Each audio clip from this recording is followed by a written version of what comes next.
நீங்க ஏதாவது ஒரு புது பிசினஸ் ஸ்டார்ட் பண்ண போறீங்களா, இல்ல ஏதாவது ஒரு புது ஜாப் ஜாயின் பண்ண போறீங்களா, இல்ல அட்லீஸ்ட் ஏதாவது புதுசா ஒரு விஷயத்தை கத்துக்க போறீங்களா, இந்த மாதிரி நீங்க எந்த விஷயத்தை செய்யறதா இருந்தாலும் நீங்க உங்களை பார்த்து கேட்க வேண்டிய ஒரு கேள்வி, கேட்கக்கூடாத ஒரு கேள்வி, இந்த ரெண்டுத்தையும் சொல்ல போறேன். நோட் பண்ணி வச்சுக்கோங்க.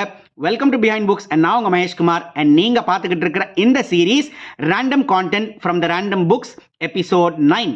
மோஸ்ட் ஆஃப் த டைம் நம்மளை பார்த்து தவறான கேள்விகள் கேட்கறதால தான் எந்த ஒரு வேலையும் நாம உருப்படியா செய்யறது இல்லைங்க. ஸோ கேட்கக்கூடாத கேள்வி என்ன, கேட்க வேண்டிய கேள்வி என்னன்றதை சொல்றேன். நோட் பண்ணி வச்சுக்கோங்க. ஃபர்ஸ்ட், கேட்கக்கூடாத கேள்வி, என்னால இதை செய்ய முடியுமா அப்படின்னு மட்டும் தயவு செய்து கேட்டுறாதீங்க. அண்ட் அதே மாதிரி கேட்க வேண்டிய கேள்வி, இதை நான் எப்படி செய்யறது, அவ்வளவுதாங்க. ரொம்ப ரொம்ப simple. Can I do it or how can I do it, இந்த ரெண்டுத்துக்கும் ஒரு பெரிய டிஃபரன்ஸ் இருக்கு. இதை உணர்ந்து பாருங்க, அப்பதான் உங்களுக்கு புரியும். அதை ஒரு தடவையாவது உங்க லைஃப்ல நீங்க ஃபேஸ் பண்ணியிருப்பீங்க. அண்ட் அந்த இடத்துல இந்த கேள்வி கரெக்ஷன் பண்ணி அந்த கேள்வியை கேட்டு பாருங்க. ஸோ இதை ட்ரை பண்ணி பார்த்துட்டு எனக்கு எப்படி இருந்ததுன்னு சொல்லுங்க. Thank you so much.